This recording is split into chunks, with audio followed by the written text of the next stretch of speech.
All right, Nuggets fans, welcome into Pickaxe and Roll, brought to you by our good friends over at BetOnline. I am your host, Ryan Blackburn at NBA Blackburn on Twitter, part of the Mile High Sports Podcast Network, and I am here, I am ready, I am excited to discuss the Denver Nuggets and a big win over the LA Clippers last night. Final score 126-103. Really appreciate the Nuggets always showing up on the second night of a back-to-back. It's kind of crazy. This stat will blow your mind. 2-6 on the front end of a back-to-back, 8-0 on the second night of a back-to-back. That's insane. That's a patently insane stat. Some of it is the actual level that the Nuggets, like the Nuggets that they're facing, the teams that they are facing. A lot of the teams on the second night of back-to-backs have not been as good as the teams on the front end, but who cares? Denver gets it done. They split, or in some cases, in only 2 cases, they've actually been able to get both the front end and the back end, but you take what you can get, especially without Nikola Jokic. Really good win. Thanks for stopping by. Hit that like button, hit that subscribe button. Would really, really appreciate it. This podcast, as you know, brought to you by the good friends over at BetOnline. They continue to be the world's most trusted betting platform and your number one source for online betting in 2025. Whether you're a seasoned fan or a first-time bettor, BetOnline is an ultimate game day companion with the largest selection of odds on everything from football, the NBA, college basketball, and much more. They're your number one sports betting source for the new year. BetOnline. The game starts here. All right, let's talk about this. No Jokic, obviously. He was still sick. Hopefully he is good by tomorrow, Friday, when the Nuggets play again against the Brooklyn Nets.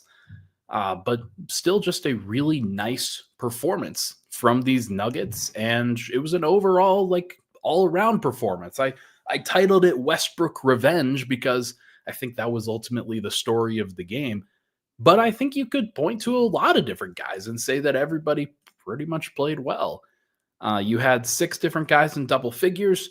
Peyton Watson had 9 points. Dario Saric even got in on the action, had 7.7 rebounds off the bench, was a plus 11. Hunter Tyson didn't have a good game. I'll talk about him in a little bit. I think that's, if there's a spot to improve in the rotation, that is definitely it. But just a really, really impressive performance from the Nuggets against the Clippers, who, they obviously had a lot of stuff on their minds. The LA fires that have been raging over the course of these past few days. The Clippers are definitely more impacted by that than the Nuggets, of course, being that they are from LA. Russell Westbrook talked about it post-game, and I asked him the question, and there's just a lot going on with the family, a lot going on with the friends, a lot going on with the city, trying to figure out what's still standing and just trying to commiserate with people for what is a horrible tragedy going on right now. So hopefully everything can get sorted. But obviously the Clippers were definitely very focused on some other stuff. I don't think that they brought their A game. I don't think that they brought the level of intensity and locked in execution that you have to go up against this Nuggets team. And I don't think that their process was very good. And yet Denver took advantage, and they took advantage in the first quarter, especially 33-19 first quarter. And it was 30-13 at one point. That was the best first quarter the Nuggets have played in a long, long time. They are now 13-1 in games when they win the first quarter. That's another patently insane stat. I asked Murray about it last night. He joked, we're just so good at coming back that sometimes you don't give the right effort at the beginning of the game, the right level of focus and execution right at the beginning, because of how comfortable they are coming back in games. But when they do get out into a nice head start, give themselves some advantage, it is clear that they are in a good spot. So really good stuff from the Nuggets last night without Joker. And you got to lead off with Russell Westbrook, I think. Russell Westbrook, I think, is the story of the game. And he put on a show. It was awesome to watch him. He was chirping. He and Kevin Porter Jr. got a double technical foul. They were talking to each other. Pretty funny that Kevin Porter Jr. of all guys was the one to talk, who was horrible last night. Just a horrible basketball player. But hey, he decided he wanted to talk with Russell Westbrook, and Russell Westbrook he showed him the ropes a little bit on this one. 19 points on 8 of 16 from the field for Russ, 1 of 5 from 3, only 2 of 5 from the line. The efficiency wasn't quite there, but 8 assists, 6 rebounds, and really what mattered was the energy. What mattered was the intensity. What mattered was how much he cared and how much he was going to put the Clippers on their heels. It was incessant. It was unrelenting. And everybody on the Nuggets appreciates that. Most of all, Murray and Porter, because think about how much pressure those guys have been under in these last 2 games and what they're expected to do. Everybody's talking about Murray. Everybody's talking about Porter trades, things like that. Those guys, when you get a little bit of pressure relieved, it makes it so much easier to pick and choose your spots and be efficient. And it was really nice to see Russ step up in that regard. He has stepped up in such a big way for this team over the course of this last month. And just the overall levels that he is reaching is really impressive. The play of the game last night was, of course, the offensive rebound that he had over Ivica Zubac after committing a lane violation. He tried to get the offensive rebound on the first try, didn't get it. So he told the entire Clippers bench, I am going to get it. And he told Zubac, you better box out. And Zubac did not do that. Russ got the rebound, put it back in, primal scream, just a really good place to be. And I mean, the crowd just loves him, man. They love him. And he was talking about this postgame. He really connects with the fan base. He tries to put on a show. He is a showman. I think Swipa tweeted this last night. He was meant to be in the WWE and like as a wrestling guy. And he would be perfect for something like that because he's got the big grin. Everybody can see how emotive and expressive he is, how much he cares about each of these moments. And it was also kind of clear that he cared a lot about this matchup against the Clippers.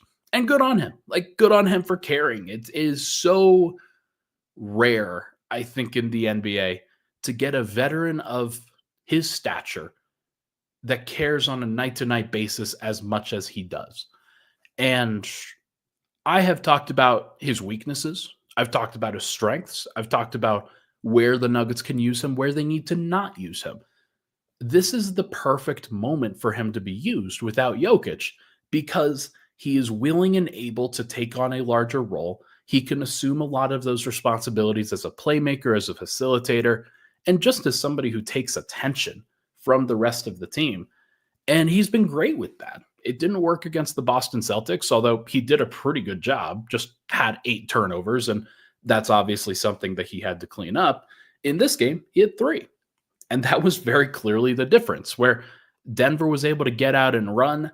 They didn't make as many mistakes. Russ was really good at sort of operating as the lead primary decision maker when he was out there. Murray also did it too, and we'll talk about him in the second segment, and we'll talk about the rest of the team in the second segment. But I just wanted to make sure to give Russ a big shout out because I was pretty skeptical of the overall levels that he would be able to reach with the Nuggets, just the way that the Clippers experience had gone. First year was really good. Second year, not so good. And just the way that the playoffs ended, you have to have some concerns naturally about what's ultimately going to happen. So I wanted to go into it with an open mind, though, and I'm glad that I did because Russ has really won me over with his ability to get into the teeth of the defense, to play some hard physical defense on the other side of the floor, and just to be a leader that the rest of the team can look to. There was one possession after Hunter Tyson got out of the game, and Russ was already on the bench, and I watched Russ pull Hunter Tyson aside and try to give him some tips, try to give him some pointers, and really express to him, here's what you need to do when they are isolating against you. And it's just those moments that people don't really see. He wasn't loud and emotive during that time. He wasn't trying to get the crowd riled up, but he was being just as valuable to his team because of how much he cares about everything. He really does care about this group. He's a great teammate, and everybody sees it now. I don't know what's ultimately going to happen going forward, but I'm glad that he's on the Nuggets. I'm glad that he's been able to kind of get them through this moment. If they did not have his energy and his just overall production, I don't know where they would be. They're in an interesting spot. I know a lot of people want to see Jalen Pickett, and maybe they'll get to see Jalen Pickett over the course of these next couple of years. But what Russell Westbrook has done, being able to step in and play a larger role, he wore the cowboy getup last night. He looks a lot like Bruce Brown from Denver's perspective. He's just a better playmaker. He's a better passer and not as good of a shooter as Bruce was, but still can kind of play that role. He can still do a lot of those things. So very excited to see where this goes. He has held up his end of the bargain. Absolutely. All right, let's take a break. When we come back, we are going to chat about the rest of the roster, the rest of the team. A lot of great things to talk about in this game, and I want to bring them all up. We'll be right back here on Pickaxe and Roll.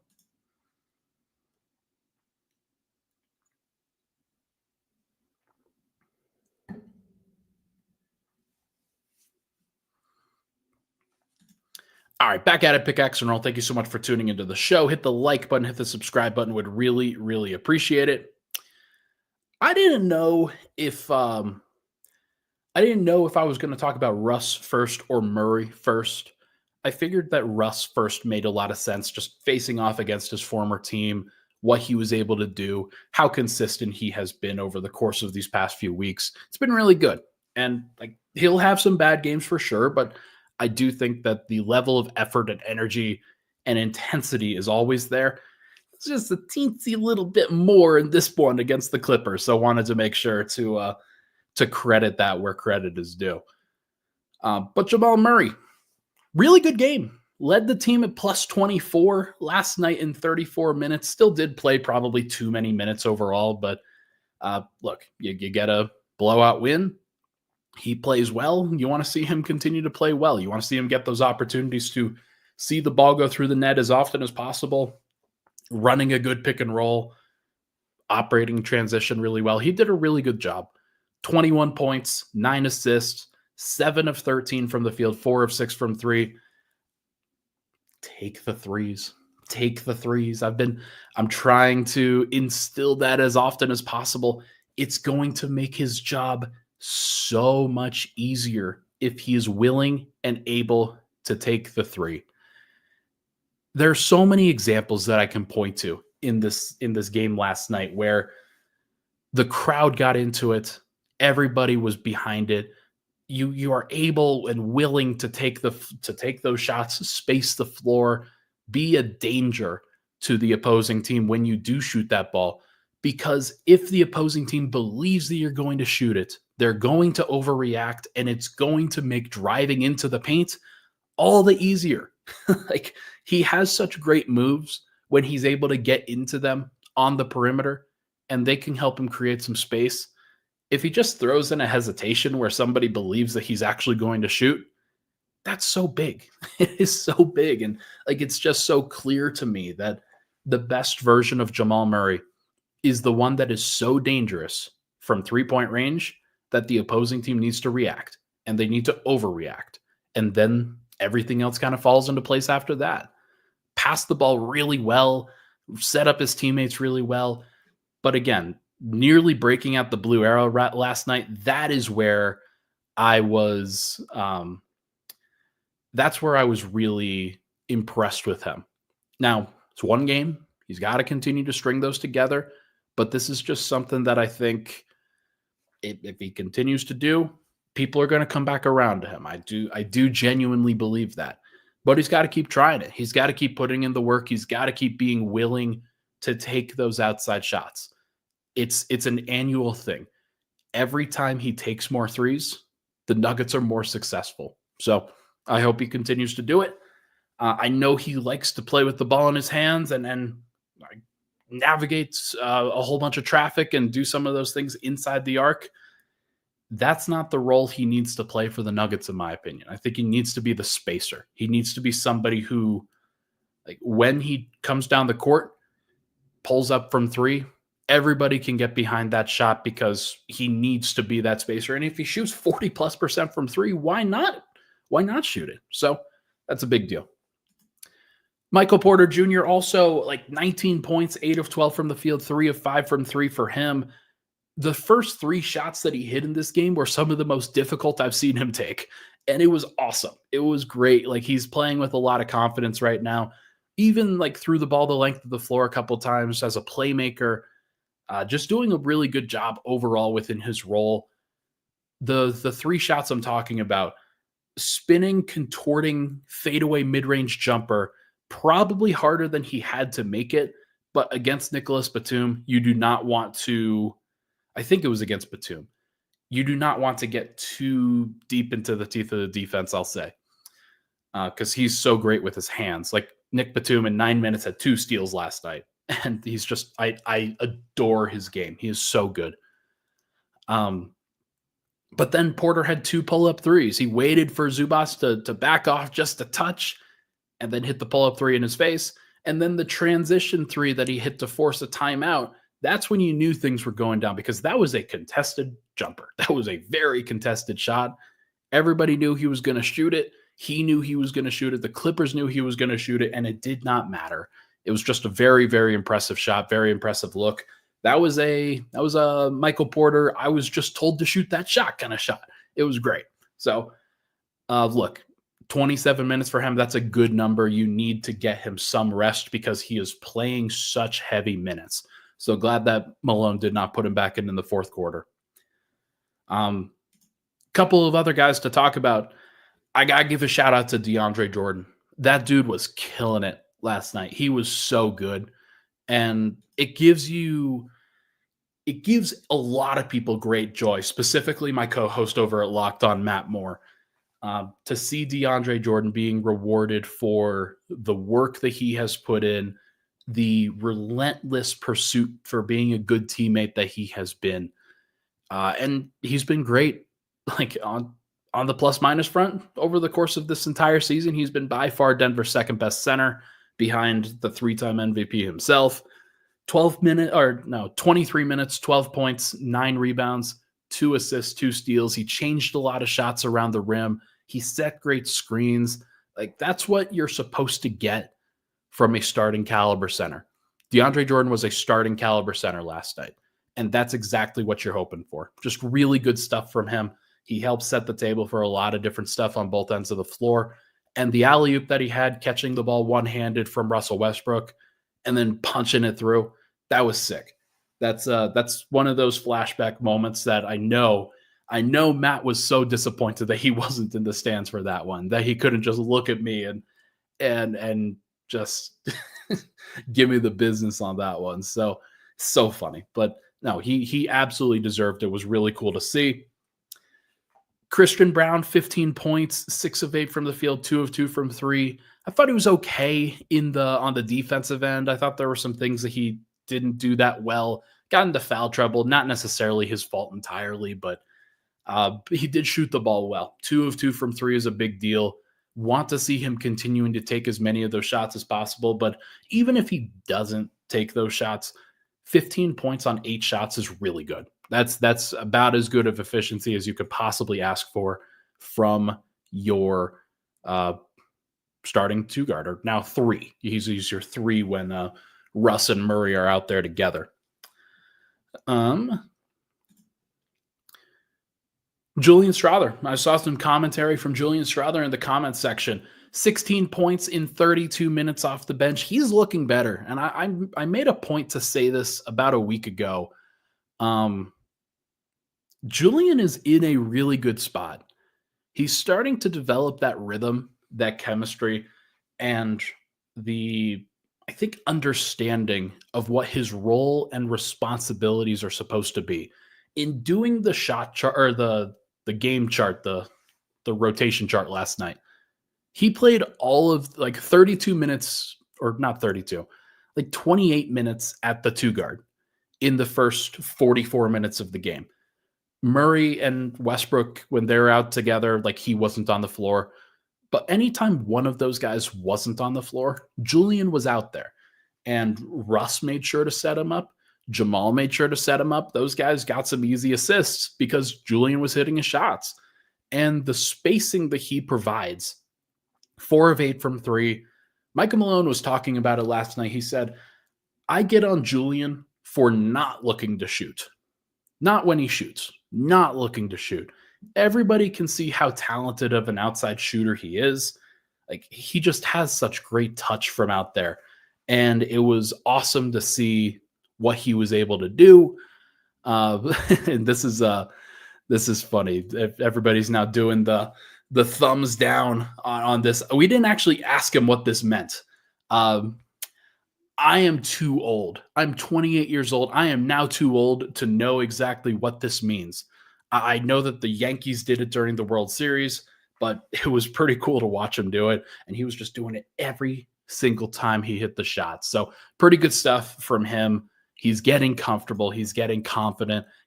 Those have never been his weaknesses, but against the Clippers, who are a very good defense, they didn't play great defense last night, but they are generally a very good defense. It was great to see him find some opportunities.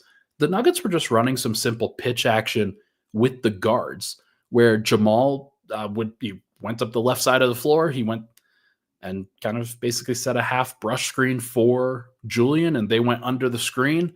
And then Julian was able to rise and fire from about 26, 27 feet.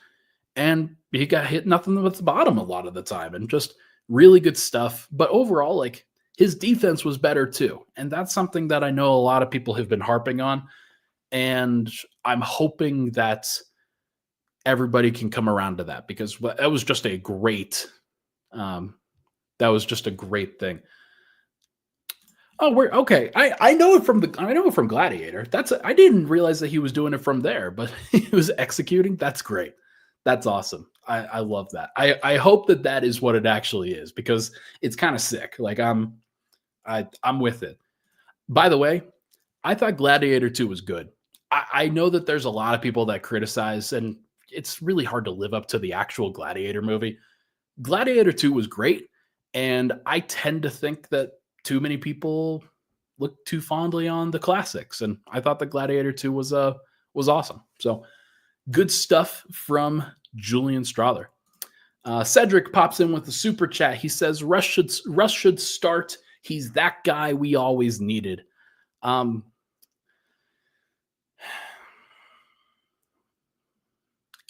know what? If they decide to do it, I'll be fine. I'll be down with it. What he has done and what he has proved over the course of these last 35, 36 games has been enough to justify Michael Malone trying it. I don't know if they're ultimately going to do it, but Murray, Westbrook, Porter, Gordon, Jokic, it's not bad. It's a great starting lineup. And if that's what they have to do, and if that's what makes the most sense for them, then fine. If they go back to the opening night starting lineup, then that's also fine with me too. I don't really have that much of a preference either way. But one reason why I think I compare him to Bruce Brown as favorably as as he has been, is because of Bruce's ability to step into the starting lineup when basically anybody was out. It was when Murray was out, when Porter was out, when KCP was out, when Gordon was out. Denver could kind of adjust their lineup and mix and match, and they would put Bruce Brown in, and he could fill whatever role that they needed him to. So there is something to it. And Ken Patterson with the 5. Thank you, Ken. Russ starting means Jokic Russ mirrors Jokic Russ minutes. I think that's good. And I think obviously the way that those two have been able to figure it out, I don't blame anybody for wanting to see as many Westbrook Jokic minutes as possible. There are some really good things there. Now, you take away Christian Brown's minutes with Jokic. How does he handle that? How does what happens to his role? How is he able to sort of figure out his own personal minutes. One thing about Westbrook is he's able to survive without Jokic in a lot of ways because and like some of that is, I think, a little bit overstated, but I think he has a better ability to survive without Jokic. But I'll play around with it in the rotation chart. I think that there is an argument for it, and I'll see what I can do. Maybe give some guys some different options, and see what the fans think if I put out a couple of different options on starting lineups. All right, good stuff. Let's take a break. When we come back, I'll go over Peyton Watson and Hunter Tyson in the coming minutes. But first, let's take a break. And then I'm also going to talk about why it's just so important to get a team win like this without Jokic. We'll be right back here on Pickaxe and Roll.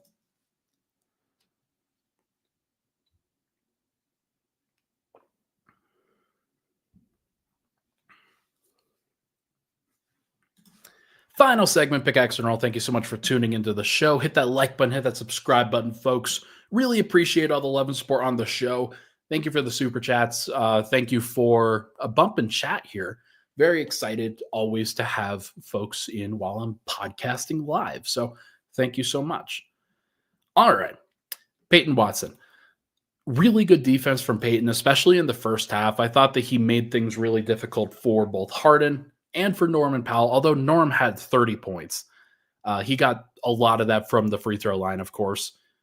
But it was just a really good, impressive performance from Peyton on the defensive end. There was one that he actually missed that is vividly in my head, where he's just like sweeping over from the strong side. He was defending on the ball, and he waves his arm like an absolute windmill and somehow doesn't get the block on the opposite side, on the reverse side of the basket. And just the fact that he can make those plays, and I expect him to make those plays, I think says a lot about where I see him as a defender. He has been tremendous. He's been Denver's best defender, in my opinion. Somebody who Denver can deploy in different situations on the ball as a help side guy. He's been good against guys in the post for the most part. I thought he got a rough whistle against Kristaps Porzingis when he was defending him, but I thought he defended him pretty well.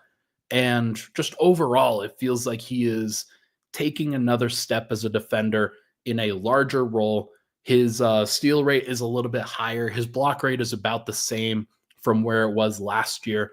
And that's a really good sign, because what you want from him overall is just somebody that can affect the game in so many different ways and just is around the ball all the time, being a hawk and doing everything that he can to figure it out. So really good stuff from him. And if Denver's going to be the best defensive team that they can be, he has to be a part of it. So I'm looking forward to seeing what he does going forward. And finally, Hunter Tyson. Hunter's been really bad. And I don't want Hunter to be bad. Like that's a unfortunate piece of this.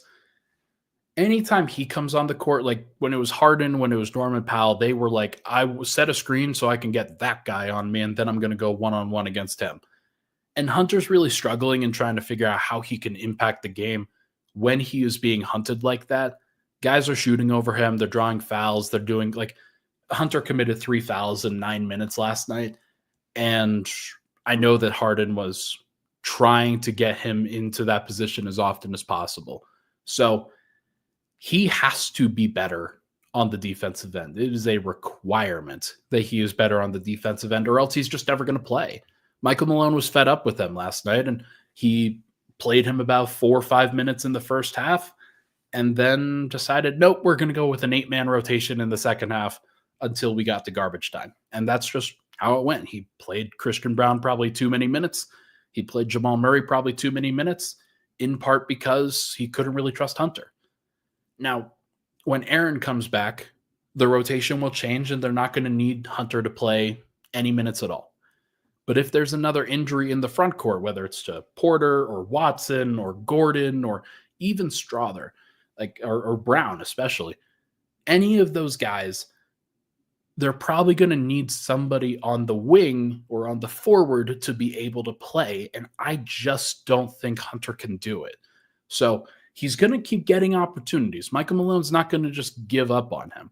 But I do think that if they did get another option on the trade market or in the buyout market, Michael Malone would be pretty happy. He would want him to play. He would want to give that person some opportunities to see if they could be trustworthy in the playoffs, because I just don't see it with Hunter right now. And that's unfortunate because, like, with Jalen Pickett kind of figuring some stuff out over the course of these last couple of weeks, these last couple of months, you would want to see Hunter Tyson do some of the same things, and he just hasn't. So it's unfortunate, but I do think that that is probably approaching for Hunter. And Big Tony says in the comments, is Vlatko going to come back at all this season? I don't know, but that is a good option too. Vlatko would be playing over Hunter Tyson right now. He wouldn't necessarily be playing that much better defense, but he would be connecting on the offensive end. The rebounding would be pretty good. I don't know what Vlatko's going to look like when he returns. Just physically, he's had to recover from multiple knee injuries. And when you ask somebody to be at a championship level, a playoff level, coming off of an injury like that, I think the safest option is to go find somebody else and just try to let Vlatko rehab. But that might be Vlatko's last option in the NBA. I don't know what it's going to look like, but I do think that he's like, maybe he's an option if they believe that he can come back and be healthy. But I do think that Denver's in a tough spot with that because they probably need somebody else in that front court. And I don't know if he's going to do it. So I want him to do it. Believe me, I want to see Vlatko have success. He's had so many injury problems and injury issues that are not under his control. It's just bad luck. So hopefully he can come back and be good. All right. Final thing here before we leave. Great team win without Jokic. These are the ones that galvanize the group. These are the ones that galvanize the team. I remember in January of the championship run, there was a 3-game stretch that the Nuggets played without Joker. And I know one of the games was against Indiana, where Denver they had that stretch of 3 straight run-out dunks, alley-oop dunks, and it got the crowd pumped. Like, everybody was just very excited.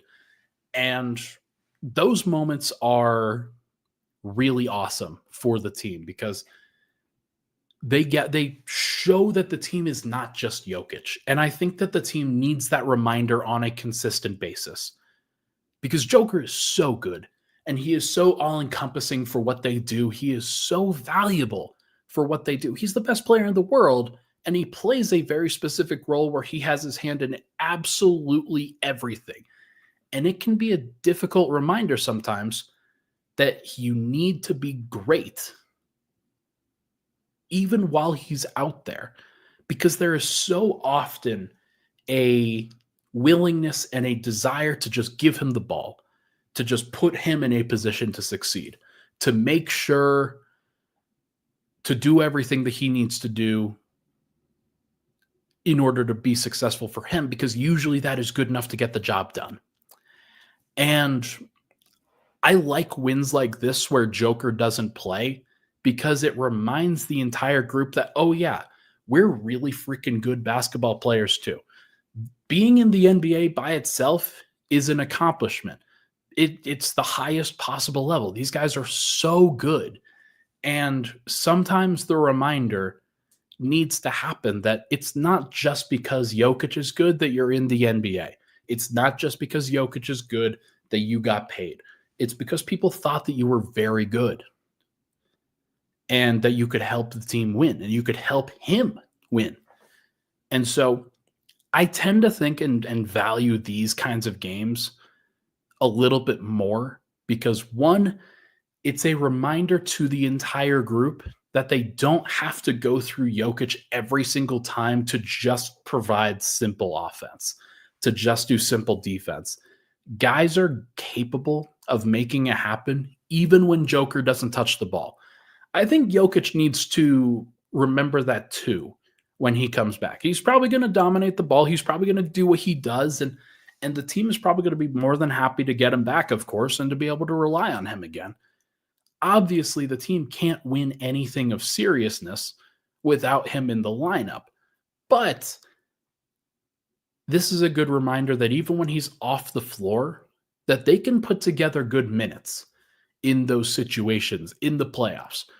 I think about how many of the playoff series the Nuggets won in the championship run, where I can think about very important moments where Joker was not on the floor.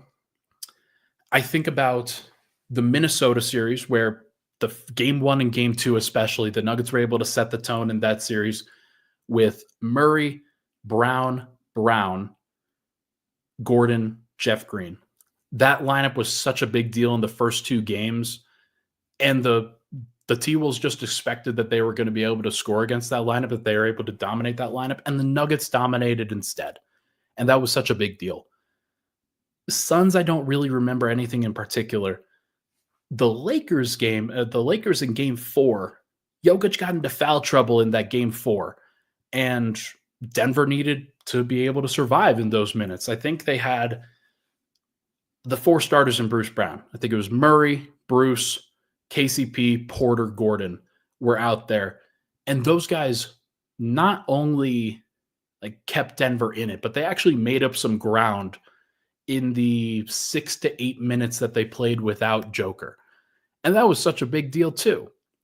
And then in the finals, so many of the minutes that Denver had when Joker was not on the floor, I'm pretty sure that Porter was out there for, I don't know if Jokic was out there for the big, Mike shot in game 5, but I do remember Christian Brown. I do remember in game 4 of that final series that Denver was able to separate even when Joker was in foul trouble as well. So you get these moments, and obviously Joker's the most important guy. He's the most important player in the NBA right now. He is the most important player the Nuggets will ever have. But in order to be the best version of yourself as a team, you have to believe you can do it as a team and not just when that guy is there to save you. So this was a big one. This was a good option for Denver. I think that Westbrook being great, that really helps them in these moments. Jamal being great, that really helps them in these moments. Mike being great. If those 3 guys can consistently trust their own offense and trust the process for what they're trying to do on the offensive end, even when Jokic isn't out there, Denver can still do some good things. And they don't have to rely on Joker to do everything. That is what will make them better. That is what will make them a title contender.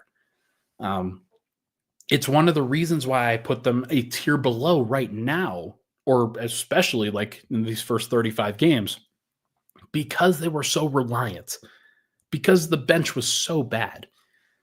Now you start to see, all right, you can still do some of these things without Joker out there.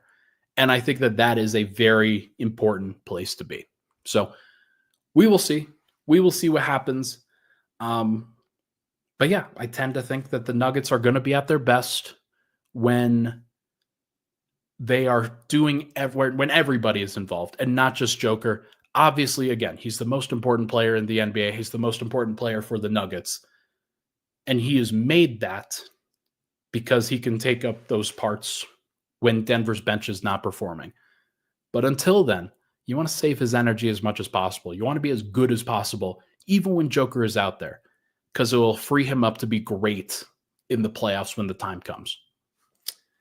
All right. That is going to do it for this episode of Pickaxe and Roll, everybody. Really appreciate the love and support on the podcast as always. Don't know when the next episode is going to be. Denver's playing on Friday. Maybe I'll wait until Saturday and I'll do a recap podcast after that. But Denver plays Brooklyn on Friday. And then, I'll probably do a pod after that on Saturday morning. Thank you so much for tuning into the show. Please hit that like button, hit that subscribe button on the way out. Would really appreciate that. I will talk to you guys very soon.